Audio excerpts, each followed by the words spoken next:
Module 3, Episode 3, How to Position Yourself as You Meet Other People. So the key thing to take away from this particular module is that you want to be a resource instead of a desperate job seeker. What this means is that as you go out and you connect with other people, try to not mention your job search at all.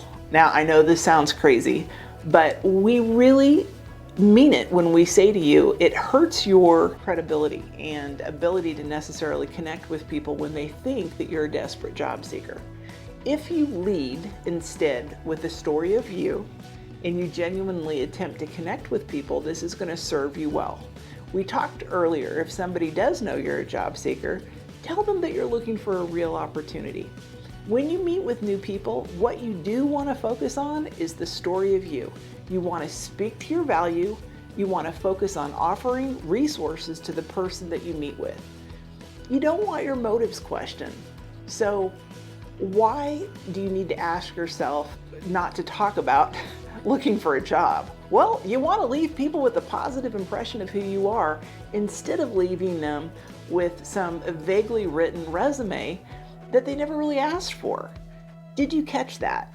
Lead with the story of you, not your resume. Try to avoid going off about your job search if you can, because it's best to focus on the resources that you can bring other people and the positive story of you. So while we advise this, we acknowledge that most people, they fear rejection. Is this you? You might be asking yourself, what do I have to offer? Well, what if they don't want to meet me? So if this is you, I want to assure you that the people we've met with over the past 10 years, often they worry endlessly about having nothing to offer when they meet new people. And this can be especially true if you've been in transition a long time. But here's the golden rule. Whenever two quality people meet together, inherently there's an exchange of mutual value. Why is that? Well, we believe that money is anything you can use to solve a problem for someone else. When you're sitting and talking to a person and you're looking actively in the conversation for ways to add value to their life, there's tremendous value in that.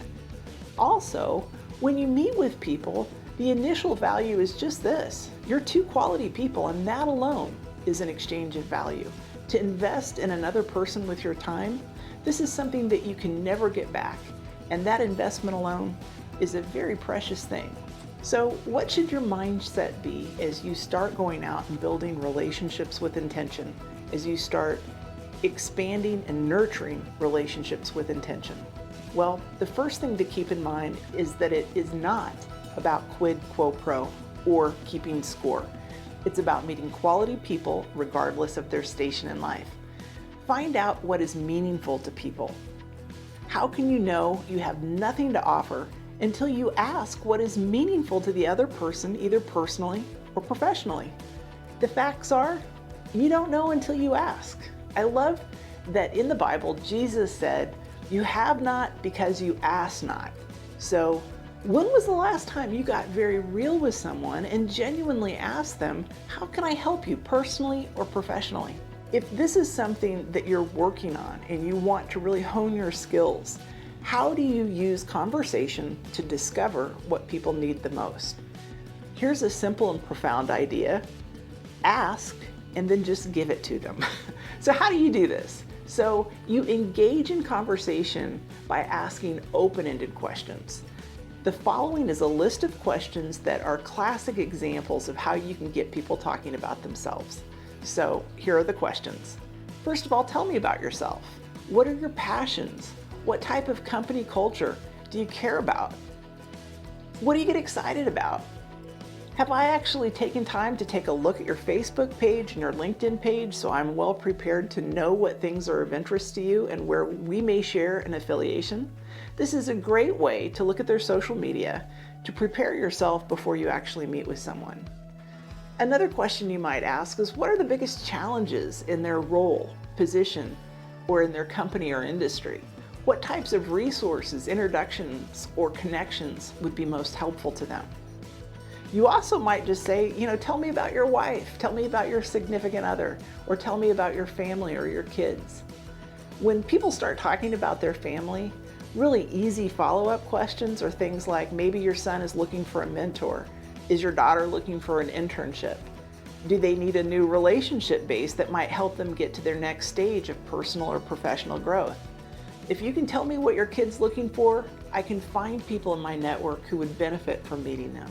That's always a great way to start nurturing a relationship with someone else.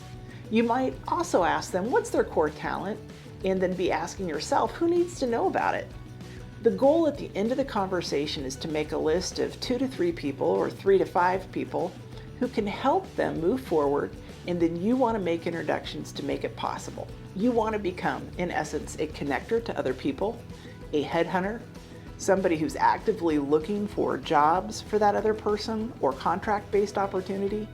Or if they own a small business, you might actually be looking for their next client. This means that you're a connector, a headhunter, and a prospector for other people. When you think about other people and their needs, your goal is to identify how to help them and then actually do it. So what's involved? You need to be responsible, and you need to be responsive to them and available to them. How is it difficult sometimes to be available? Well, it's difficult because we have so many distractions. We have email, we have text, we have tweeting. It's easy to lose track and not follow through with people in terms of your basic premise here. So what do I mean when I say follow through? I mean follow through. Take the call. Even though you might be somebody who does not enjoy time on the phone, millennial, I might be talking to you, take the call. Don't let them go to voicemail. If they do go to voicemail, be prompt and follow up with them within 24 hours. If you do this, you're going to distinguish yourself from other people, because most people don't follow up promptly, they're not responsive, and they're not proactive in moving the dialogue forward. So the relationship building process. Make sure to be responsive to people, be available to people, follow through with people. This will make a huge difference in your progress of connecting with other folks.